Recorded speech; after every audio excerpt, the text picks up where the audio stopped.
I'm at the North Benson Center in Renton, right up on the Highlands off of Carr Road. And that's off of Southeast Carr Road, which comes up the hill from down at 167.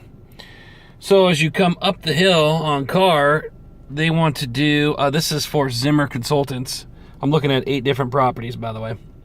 And what they want is to do a 3-inch mill and overlay on this brown area. That brown area happens to be at a very busy intersection here, where there is some torch down thermoplastic stop bar there, 2 DOT arrows, one of them being a combo straight and right, and then one being a left. Then you have the same thing back farther, a left arrow and a combo. All the rest of it's paint through there, and you've got some stop stencils and some stop bars, which indicate that on this drawing. Okay, then you've got your angled parking stalls there. So they've got a nice map here, and I'm going to have this saved onto Google Drive with all the quantities for parking stalls, center line striping. You got your 24-inch white stop bars. You got 6 arrows. The one thing you don't talk about, though, is that those arrows, well, they're supposed to be thermoplastic. On here, it doesn't say whether it's thermo or paint, but typically those are thermoplastic. So we want to price those out to be thermo torch down arrows at the entrance. That is right there. All right. Just a second. There's the detail on the arrows, and I'll have that saved as well. And let's see, what else do we have here? I think that's it. That's it, yeah. Okay, so we've got some red painted curbing here.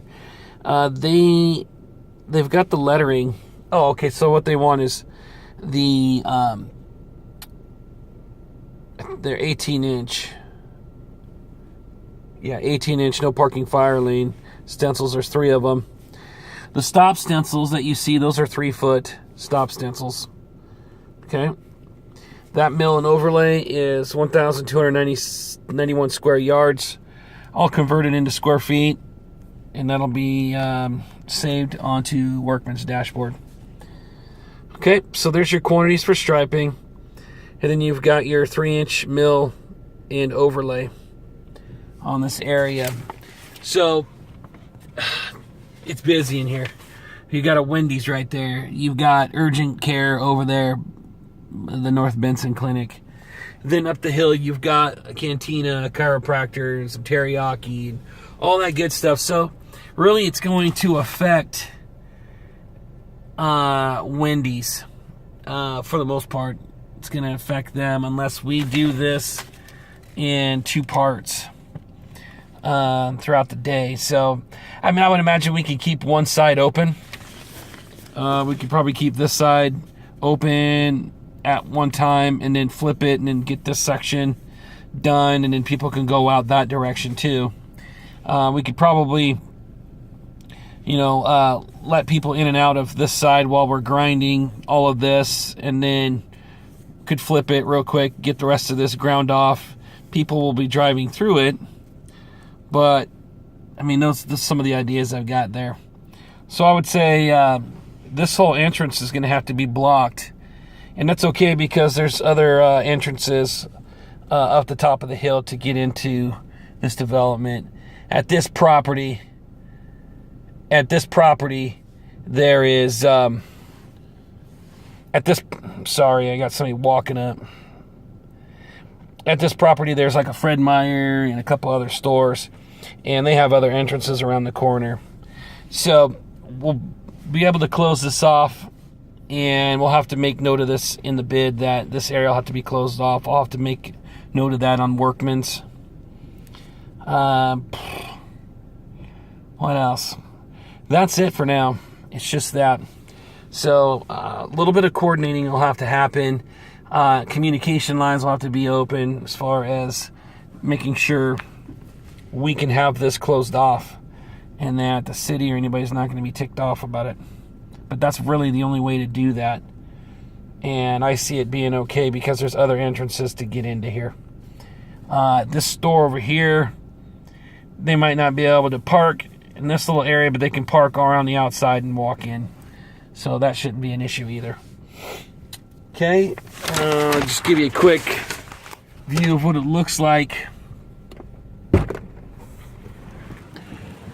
around the area. So you got Fred Meyer back here. There's tons of parking out here for staging. We can use this area for staging. We can use this area for staging. So there's no issue with staging.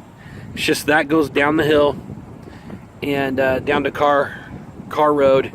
You've got the main drive-through entrance for Wendy's right there, but they could very easily go in this direction, circle around, and then go into the driveway or drive through that way, and then vice versa. If we've got this open and this closed, they still have access to the drive-through. There's a third area though right up here where that one will be tricky because that's the only way that the drive-through for Wendy's has access out, is right there. They can't get out down there. They can only get out by coming out to the end here. So that's a little, that part might be a little tricky right there on what we do, because we got to do an overlay all the way up to where it intersects there. Okay. Condition on the ground is alligator cracking. That's why we're doing a lot of this. You've got a sewer main down there. You've got a catch basin right here by the yellow. And that's all I know of right now. There's actually a catch basin right here too. It's in the way. The condition down the rest of this road is, it's cracked everywhere. They've done some patching on the sides of the road, and down at the very bottom is a catch basin there. So I think I've shown you everything that you need to see here. Our only main challenge is going to be that closing off that main entrance and then this drive aisle for Wendy's, more specifically the exit to the drive-through.